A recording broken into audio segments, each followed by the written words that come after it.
Halo Bunda, selamat datang di Hamilku Edi Podcast Resi Talk Show. Talk show kita kali ini, kita akan membahas tentang tips untuk mempersiapkan kehamilan.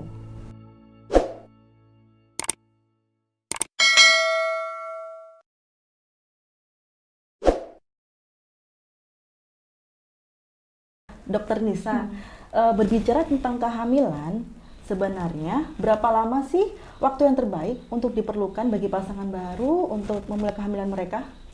Jadi sebenarnya kalau untuk mengenai waktu ya Mbak Hani ya, jadi kalau berdasarkan penelitian itu memang ada presentasenya masing-masing. Ketika dia di 1 tahun pertama, itu kemungkinannya cukup besar.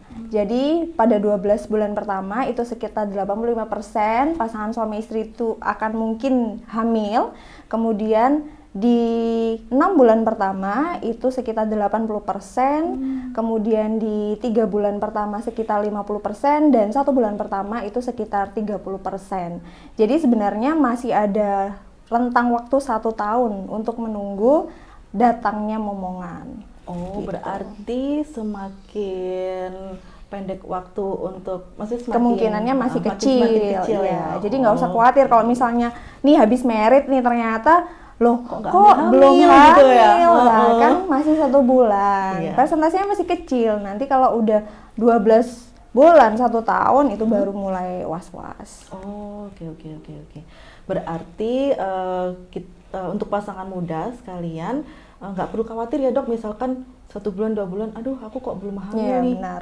Masih bisa, kita bisa mencoba lagi seperti itu Iya. ya. Baru nanti setelah 12 bulan, nah itu ada warning nih Oh, ya, iya, benar. baru kita harus untuk memeriksakan diri Konsultasi. ke dokter spesialis. Nah oke. Nah apa saja sih dok yang perlu disiapkan untuk mendapatkan kehamilan yang baik sebenarnya? Jadi kalau misalnya untuk menyiapkan kehamilan yang baik tentunya secara fisik kemudian secara mental ya. Kalau misalnya kita berbicara mental itu masing-masing orang ya. Tapi kalau misalnya berbicara untuk fisik tentunya yang berhubungan dengan medis ya yang saya bahas ya. Tentu suami dan istri harus sama-sama sehat. Maksudnya sebelum memulai untuk program kehamilan itu harus di-screening dulu. Apa yang di-screening? Misalnya kalau untuk yang kita ngomongin yang cewek ya Mbak Hani ya, kan ranah kita cewek ya. Jadi kalau misalnya ibu-ibu yang mau program hamil, mungkin sebelumnya harus dipastikan dulu apakah dia sudah melakukan vaksinasi sesuai yang direkomendasikan sebelum hamil. Kemudian yang kedua dicek dulu misalnya apakah ada infeksi lain, misalnya kayak tokso dan lain sebagainya, itu harus dicek lab dulu. Nanti ada pemeriksaan yang lain juga, misalnya untuk pemeriksaan tekanan darah, kemudian berat badan, pemeriksaan gula darah, itu semuanya untuk men-screening misalnya ada underlying disease atau misalnya seperti ada riwayat penyakit darah tinggi dari keluarga, itu harus di-stressing dulu. Kemudian diabetes kan itu akan mempengaruhi juga nanti kalau misalnya untuk program hamil itu sendiri. Jadi harus di awal harus mempersiapkan itu dulu selain dari screening.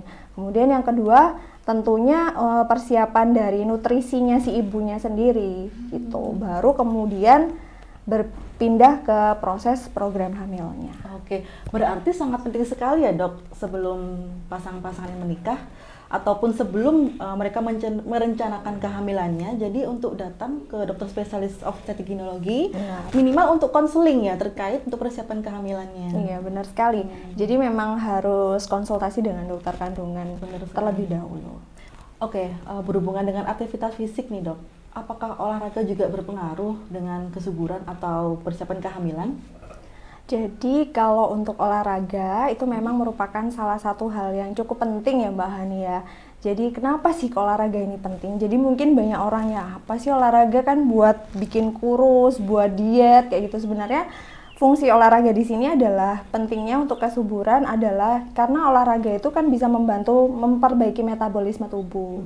Kemudian memperbaiki vaskularisasi. Jadi semua vaskularisasi di seluruh bagian tubuh kita itu dapat gitu loh. Oksigennya, peredaran darahnya bagus, kemudian metabolisme tubuh bagus. Nah, kalau metabolisme tubuh bagus, nanti juga akan berpengaruh terhadap kualitas sel telur juga, terhadap siklus haid juga, ovulasi juga, kayak seperti itu. Jadi cukup berpengaruh menurut saya untuk kesuburan atau pada saat mau program hamil. Nah, kalau untuk tipe olahraga apa saja yang bisa dilakukan, sebenarnya nggak muluk-muluk harus nge-gym, harus apa, jogging aja, jogging pagi itu bisa. Kemudian berenang. Kalau misalnya mau yang lebih keren lagi sekarang ada yoga, ada pilates, itu bisa. Iya, tadi Dokter Nisa sedikit menyinggung soal fisik nih. Berarti apa obesitas atau kegemukan juga berpengaruh? Ya, ini juga jadi salah satu masalah pasti ya buat cewek-cewek iya, bener ya. banget ya, Bunda ya. Karena memang berat badan itu menjadi salah satu momok ya buat kita cewek-cewek ya. Sebenarnya memang berpengaruh sih Mbak kalau obesitas. Kalau misalnya dengan BMI yang lebih dari 30 kg per meter persegi. Jadi kalau ukur BMI kan ini ya, dari berat badan per luas tubuhnya itu ya. Nah, itu tadi kalau misalnya BMI-nya di atas 30 itu 3 kali lipat beresiko infertil, sulit begitu. Atau apa ya istilahnya Sulit susah mendapatkan keturunan. Nah. Kenapa? Karena pada orang obesitas itu dia ada tendensi atau kecenderungan untuk terjadi resistensi insulin. Resistensi insulin itu tadi jadi menyebabkan tumpukan gula di dalam tubuh. Nah, gula tadi itu akhirnya menyebabkan ketidakseimbangan hormon, termasuk hormon cewek ya, hormon estrogen yang berpengaruh pada fungsi-fungsi siklus haidnya. Termasuk kesuburan ya Dok Iya, ya. benar. Nah, terus untuk menentukan masa subur itu sendiri bagaimana Dok? Jadi kalau untuk masa subur nih ya, kalau untuk masa subur mungkin ibu-ibu di rumah itu harus sering-sering mencatat tanggal menstruasinya. Harus ingat ya Dok Iya, ya? bukan gimana-gimana ya. Jadi itu penting banget. Pertama supaya kita tahu siklus kita itu benar atau enggak, bagus atau enggak. Siklus yang benar itu kan sekitar 25 sampai 31 hari. Ya, jadi setiap siklus kita dapat haid kayak gitu. Nah, terus setelah itu fungsinya kita mencatat tanggal menstruasi kita bisa tahu kapan masa subur kita. Nah, untuk masa subur itu biasanya dihitungnya dari hari pertama menstruasi, itu mulai hari ke-10 sampai 1 minggu setelahnya. Nah, di rentang waktu itu adalah waktu-waktu yang cukup potensial buat bunda-bunda semua kalau misalnya mau memprogram momongan. Nah, berarti bunda-bunda harus catat nih. Iya, Tadi rumusnya dari Dokter Nisa tadi nih harus dicatat ya. Jadi biar waktu nanti berhubungan dengan pasangannya bisa pas nih timingnya, biar langsung tos gitu ya. Nah, sekarang gini Dok, bagaimana sih tips bagi para pasangan suami istri ketika mereka berhubungan? Nah, apakah harus sering nih tiap hari atau gimana gitu Dok? Untuk frekuensinya mungkin ya. Mungkin beberapa orang ada yang berpikir kalau misalnya oh ya sudah Dok, kalau kayak gitu kita berhubungan aja sehari 3 kali. Kayak minum obat aja Dok. Iya.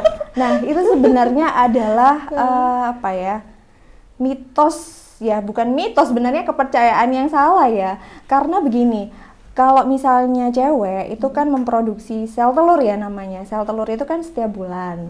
Tapi kalau cowok itu dia ada siklusnya.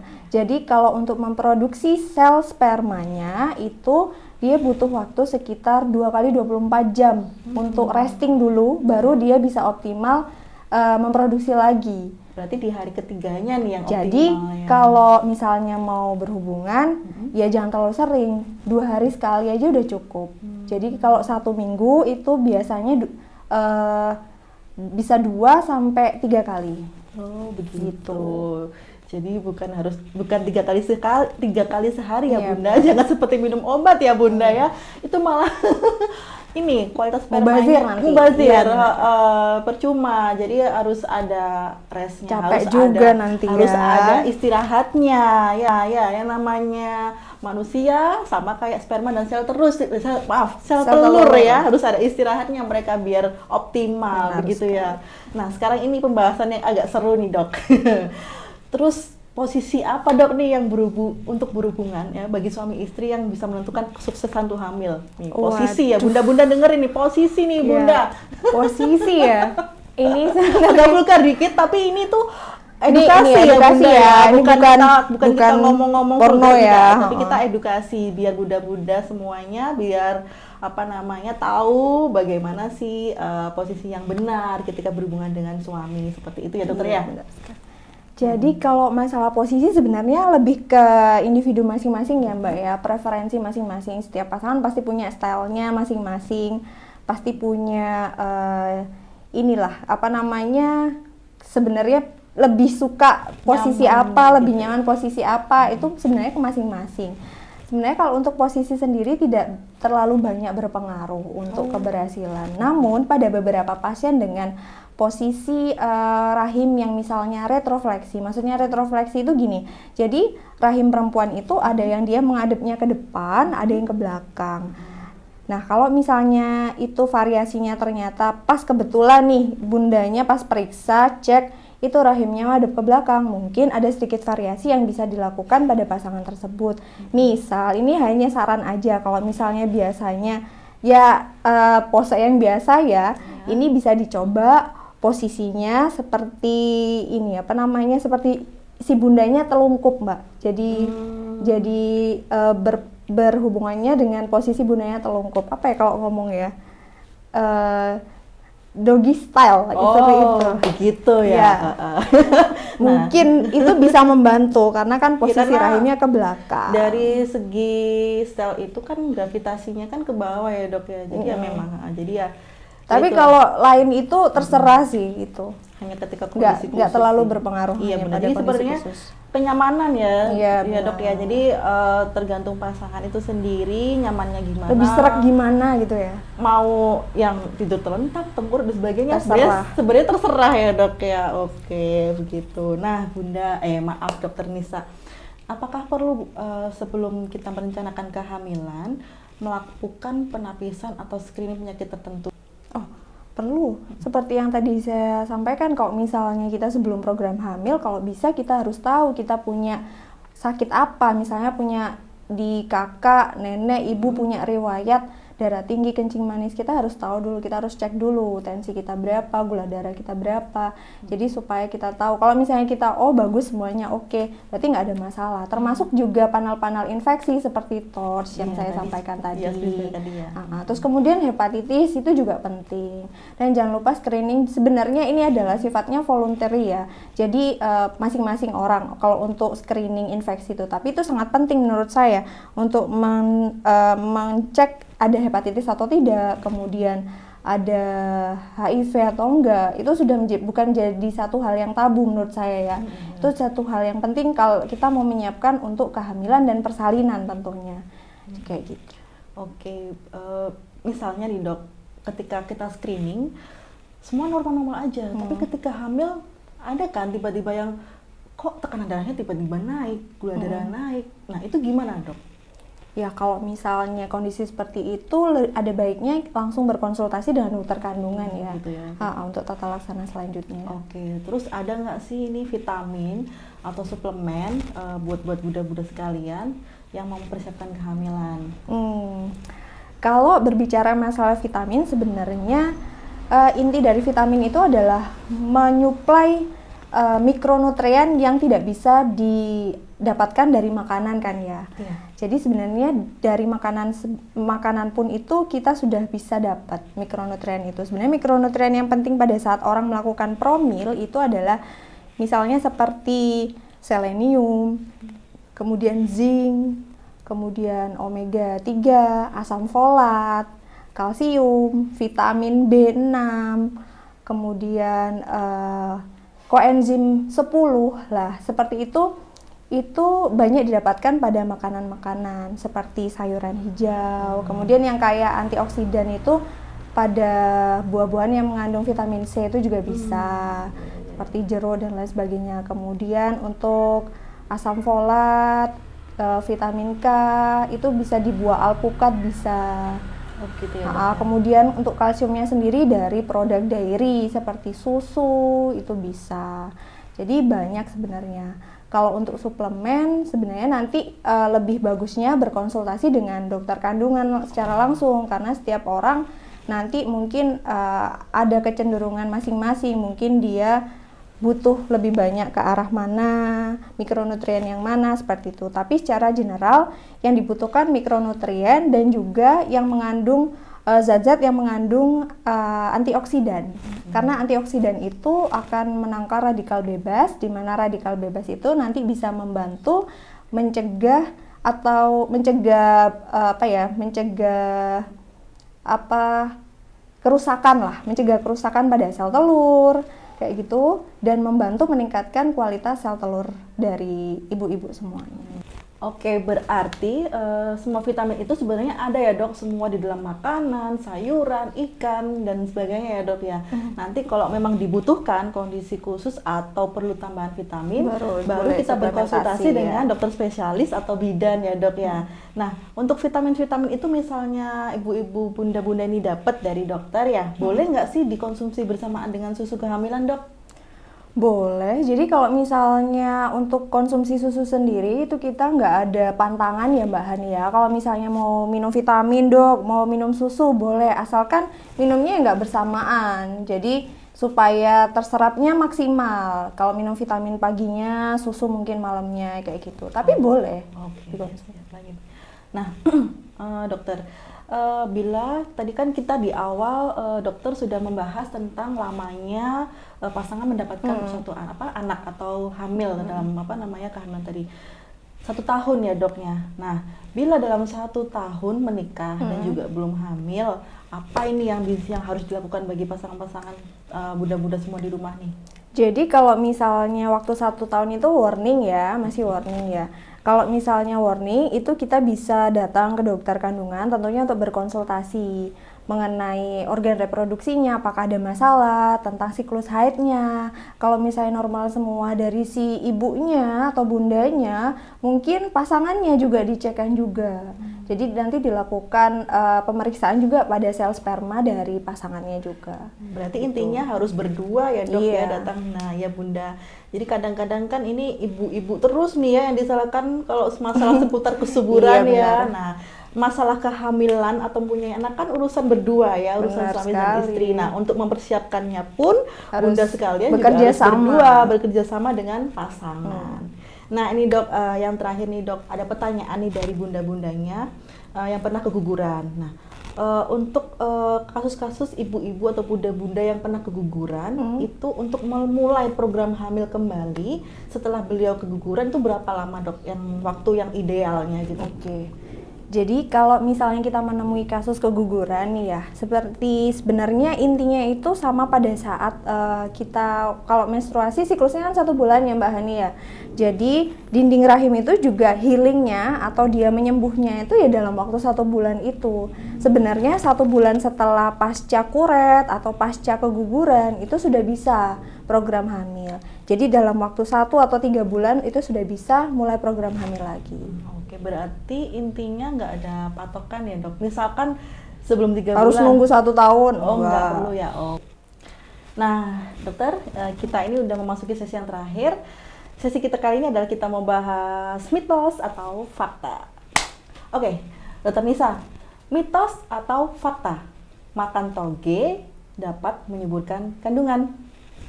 Oke, ini berat ya Mbak Hani ya kalau mau ngomong mitos atau fakta. Sebenarnya belum ada penelitian secara khusus tentang kalau makan toge itu langsung subur atau misalnya langsung bisa punya momongan. Cuman pada penelitian-penelitian itu yang ada sudah dipaparkan bahwa kandungan toge itu ada toge atau kecamba itu punya kandungan fitoestrogen. Dari mana fitoestrogen itu juga salah satu yang membantu hormon kesuburan wanita.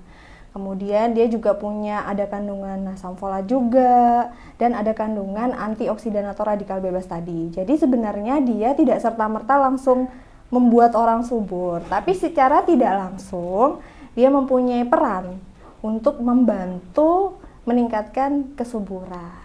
Berarti jadi ya fakta sebenarnya. Mungkin fakta tapi tidak 100% ya. Bukan mitos juga karena sudah ada penelitian, sudah ada data yang mau mengemukakan komposisinya, kandungannya dari toge itu sendiri. Jadi ya memang fakta. Cuman kalau misalnya saya bilang fakta bukan berarti kalau ibu-ibu nanti makan toge besoknya langsung hamil ya. Iya kan, hanya membantu ya, salah satu benar sekali. bahan kandungan makanan yang bisa menyuburkan kandungan seperti itu. Oke, terima kasih Dokter Risa sudah menemani saya dan bunda-bunda sekalian. Semoga besok kita ketemu lagi di kesempatan yang lainnya. Siap. Oke, Bunda, sekian dari kami, tim hamilku.id.